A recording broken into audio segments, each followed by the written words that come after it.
Guys, welcome to Nerds Nuance. I'm Ian, and we are here for the Legend of Vox Machina. I've been waiting for this. Well, a lot of people have been waiting for this for a very long time. I'm not as long as those that were with Critical Role for since the beginning, but I came in around 2019-ish, I think, late 2019, near the end. I managed all of Campaign 1, and then obviously the rest of the other campaigns, and I'm Campaign 2 now. But I am so excited. Seen all the the legend of the videos, so I know at least some of the main NPC characters that were in the Campaign 1. I'm excited to see. I'm interested because I kind of figured they would touch on this, or they go into it with they were talking about going to the home game, and I don't know. I guess I didn't think about them bringing in General Krieg, so that'll be interesting. I'm assuming that the first big thing will be like him, finding out he's a dragon, and he's. I don't remember exactly because it's been a while since I've seen Campaign 1 all the way through. I know that they kind of touched on it, but I'm pretty sure he was on he was a part of the council in Amman.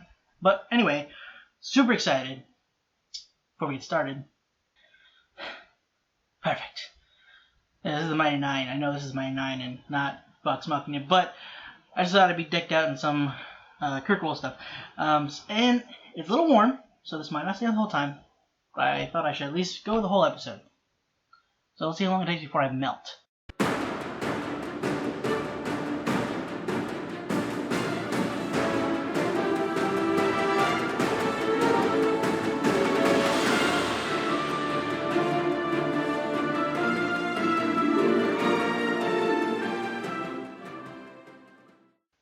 Okay, first episode down. I'm not gonna lie, I wasn't expecting. I did see like a little bit of a review. I didn't want to look too much into it. That there were mentionings of them kind of getting emotional in like the first 3 episodes. I didn't expect like that though. Like I did feel something weird about them. Not weird, but like foreshadowing with Vax having the moment with the kid. But I didn't expect it to go that route. I kind of. Like I knew this was gonna be a rated R kind of show, I knew there was gonna be like blood and gore, the people would be dying. I guess I should have expected some of the more, naked people thing. I don't know. You don't see a whole lot in cartoons, really. I would have expected that. Like in Invincible, they didn't really. But this is a little more D&D. Seeing as this is from D&D. That's kind of a lot of the basis of how some people play. So I shouldn't be super surprised. I really shouldn't have been, especially with Scanlan. But yeah, there was for those that know, and I'm sure those that don't know as well, they probably noticed General Krieg kind of some certain mannerisms he would have. Like in the beginning, when after they cut from the first group of adventurers that were killed off pretty quickly, I feel like that wizard, instead of saying you'll pay. Should have done a spell at least. But when they cut to it, and I forgot the guy's name, but the sleazy looking guy was talking about capturing it and using it as a weapon for their enemies. And you can see Krieg kind of smile or smirk, same thing ish. Getting the whole he has something to do with it. For those that wouldn't know, they could assume maybe he's just smiling at the idea, or he has some connection with the creature, or some involvement, or even they could even guess that he is turning into the dragon. It's not out of the realm possibility in a world of magic. So but yeah, those that have seen the show or know of the story. But no, for sure, that's what he's kind of thinking. I was like, "Ha, you fool!" And then the point when they come in, where Vox Machina shows up, and he's like, "Yeah, let's give them a shot. Why not? What could it hurt?"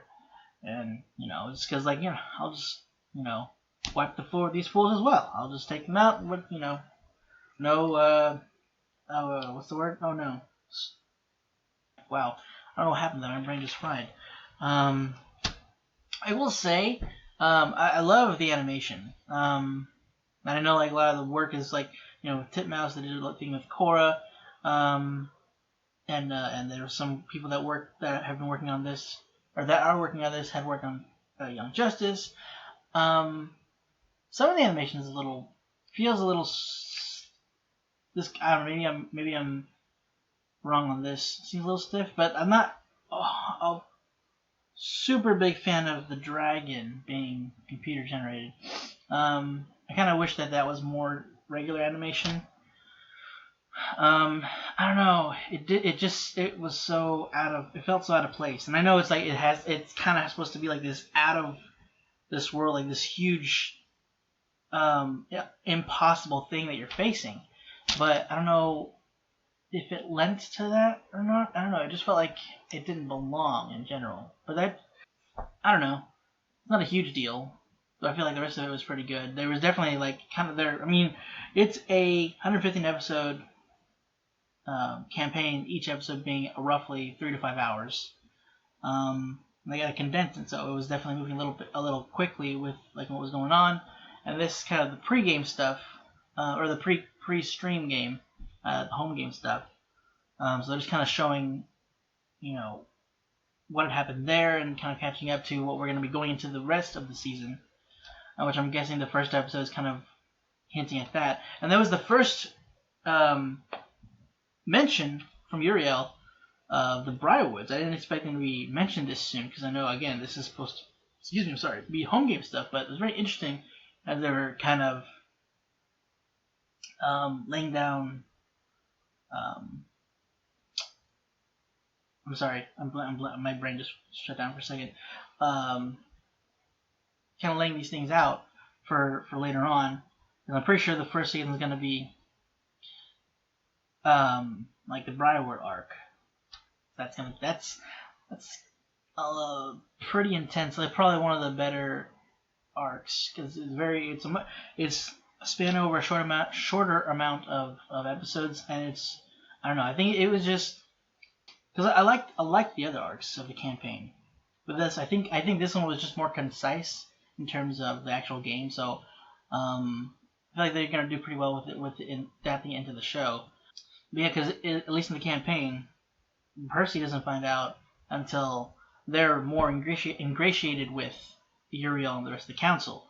And it's very interesting seeing their relationship with, well, they're not relationship, but their interactions with Allura, because they respect her later in the campaign they respect her by the time that the stream comes around, they respect Allura, they all care for each other, like the group and Allura.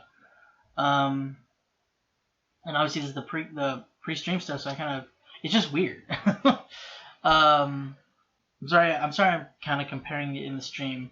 For those that don't watch it, I'll put up spoiler things for those that don't want to be spoiled. I don't know if that matters to you at this point, considering you're watching the show, which kind of spoils the campaign. But still, just in case, because there are bits that maybe you don't know the campaign, so I don't want to spoil the show for you. So I will put up a spoiler tag whenever I stupidly just bring up stuff that hasn't happened yet. And I like kind of how Uriel's played here. I mean, I can't remember exactly how he was in the campaign, but I like how he's like, well, I mean, they have a bear. They seem pretty tough. He's like, yeah, I like you, or you guys can go, but only because I like the bear. I wouldn't say necessarily makes him not incompetent, but just kind of dope in that moment of it. But it was a funny moment. I mean, because I'm really interested to see if they're gonna go into it, like, because Uriel. I mean, spoiler, Uriel is controlled by somebody. I think it's that guy. It's Skisball. Okay. Well, maybe he's not a scumbag. It's been a while since I've seen the first campaign. I'm not gonna go say into what happens in case they do it in the show, so I won't mention it. But I don't. I guess he's not. One thing I will say is I think he apparently worked for Vex and Vex's dad. I think if it's the same person I was looking at, I don't remember that at all. I vaguely remember his involvement with some things, but I don't know. Okay, so I can't remember. For those that are D&D nerds, what's the sense? I forgot what it's called that Rangers can use, where they can within a mile, I think is what it is. I don't remember exactly.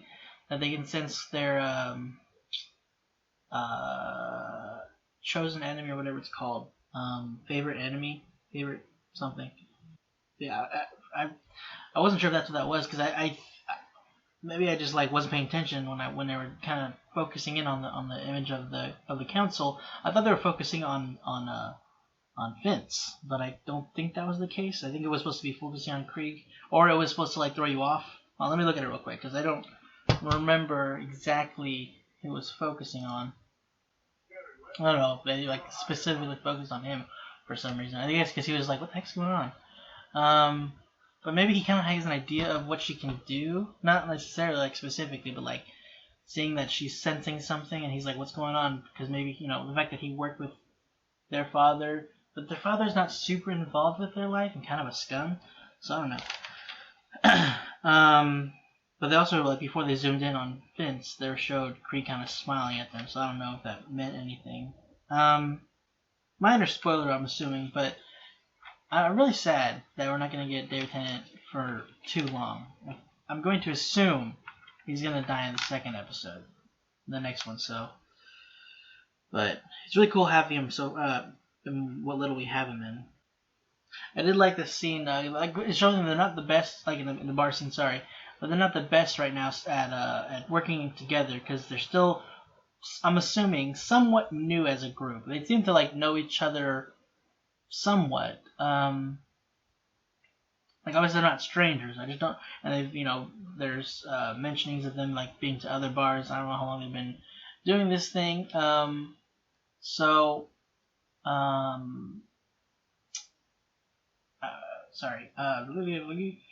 The scene whenever they're fighting. Guys, Percy's got the gun against the guy's throat, or was it a guy or a girl? I don't know. He had it under their chin, and then Grog just jumps in. I'm coming, Percy, and just lands on him. That didn't. He's lucky that it didn't go off though. Whenever he landed on them, Grog probably would have been fine, and I was expecting them to kind of him just blow the guy's head off. And then of course it misfired or out of bullets. I don't remember. I didn't quite. I spoke over it, unfortunately, but it was either misfire or out of bullets, which is unfortunate. Yeah, they freaking with Vex tripping over Pike, and it just wasn't. I mean, the ones that worked the best together obviously were Vex and Vax, seeing as they've been with each other since the beginning, watching after each other. They took out the same target at the same time, throwing the knife and shooting their arrow. For those that haven't, if anybody hasn't, I don't know, I would recommend watching or listening to or reading Kith and Kin, which is basically Vex and Vax's. Their image is up right now. Sorry, on the backstory basically on them, how them growing up. And dealing with certain situations, going more into their background. Not needed, but it's a very, very well written book and really cool. And if you're listening to it, Robbie Damon and he narrates the book, and then both Laura and Liam voice their characters, which is cool. But anyway, not too much. I kind of want to just kind of get into the next episode. So, but yeah, I thought it was a pretty good start to the series. I'm just excited that it's finally here. Again, just the small nitpicks was just the dragon, a little bit iffy. Just some moments of the animation. But I mean, again, I could just be nitpicking. But real fun. Can't wait for the next one. So, hope you're sticking around for the next 2 episodes. I'm going to try to get them all up, real quickly, one after the other. If you want to stick around for that, go ahead and hit the subscribe button. And, yeah, hope you enjoy.